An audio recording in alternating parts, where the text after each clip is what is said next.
All right, since there seems to be a lot of confusion about this, I decided to put together a Fireside Chats with Pizza Pat. So the first thing to talk about with the pension benefit obligation is in 2008, when all the corporations in America during the recession declared bankruptcy, raided the pension funds to pay off executives and pay for other capital investments for their companies, and screw the workforce, the Pension Benefit Guaranty Corporation was set up. And they set up different funding rules and requirements and basically accounting rules for how companies are required to fund their pensions. And it's exceedingly expensive. All right. And so when you look at this, what we have here is as a new hire, and then when your expected retirement is, and then what the payout is.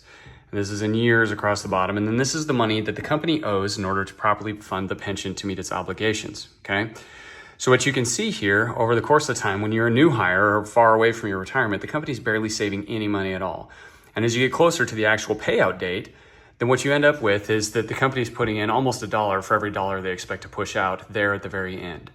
Okay, so if you were to increase that to say from 130 to 169, the curve and the slope of that changes dramatically with the disproportionate amount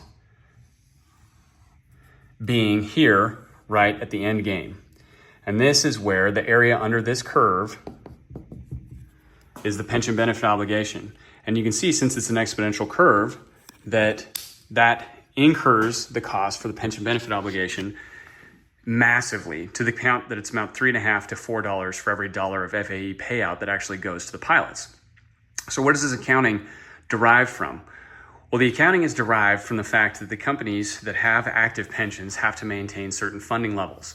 If the pension is 100% or fully funded to meet all of the obligations of the beneficiaries, then no PBGC premiums are due.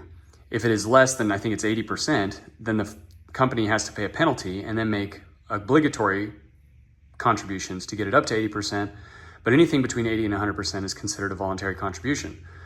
As it would make sense, the more money you put into the fund, if it's 90%, then your PBGC premiums, the insurance against the pension defaulting on its obligations, is less than it would be if you were only 80% funded. Thus, the more contributions you make, the lower your premiums. So the company just has to do a math problem. Do I have large capital expenditures that I expect to make that are going to return a rate of investment that's more than the decrease in the insurance premiums? Then they put their cash into the capital investments. If, however, they don't have capital investments, then what they do with their extra money is make voluntary contributions greater than the 80% and reduce the PBGC payments that are owed. I hope this helps.